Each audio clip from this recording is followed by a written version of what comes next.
انسان کی اوڈیسٹی آپ دیکھیں کہ اپنا پاس بھول جاتا ہے اور بھول جاتا ہے کہ اس کے اوپر ایسا وقت بھی آ سکتا ہے کہ شاید یہ پراپر طریقے سے چل بھی نہ پائے۔ اللہ تعالیٰ سورہ یاسین کے اختتام میں فرماتے ہیں، یہی میسج ریپیٹ کرتے ہیں، اولم یر الانسان انا خلقناہ من نطفہ، کہ انسان نے دیکھا نہیں ہے کہ ہم نے اس کو پیدا کیا نطفے سے، فاذا هو خصیم مبین، اور جب اس کو طاقت ملتی ہے، جب اس کے اندر اسٹرینتھ آ جاتی ہے تو وہ کیا کرتا ہے؟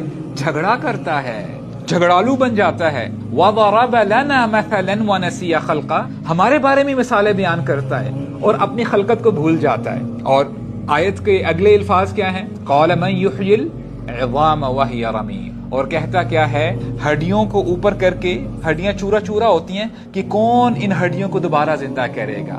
قُلْ يُحْيِيهَا الَّذِي أَنشَأَهَا أَوَّلَ مَرَّةٍ وَهُوَ بِكُلِّ خَلْقٍ عَلِيمٌ، ان سے کہہ دیجئے ان ہڈیوں کو وہی ذات دوبارہ زندہ کرے گی جس نے اس ہڈی کو پہلی دفعہ جو ہے زندگی بخشی تھی۔ ایک وقت تمہارے اوپر بھی ایسا گزرا نا، you were nothing، تم بھی کچھ نہیں تھے، تو اس ذات کے لیے دوبارہ تمہیں پیدا کرنا مشکل کیسے ہو سکتا ہے؟ تو یہ بات آپ جان لیں، انسان کو چاہیے، ایک مصلح کو چاہیے، ایمان والوں کو چاہیے، وہ ہمیشہ اپنا وہ وقت یاد کریں جب کہ وہ کمزور تھے۔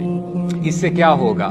A person will remain humbled، وہ ہمیشہ ہیوملٹی کے اندر رہے گا، اس کو پتا ہوگا کہ اللہ تعالیٰ کے بڑے احسانات ہیں، وہ ایروگنٹ نہیں ہوگا، وہ تکبر نہیں کرے گا۔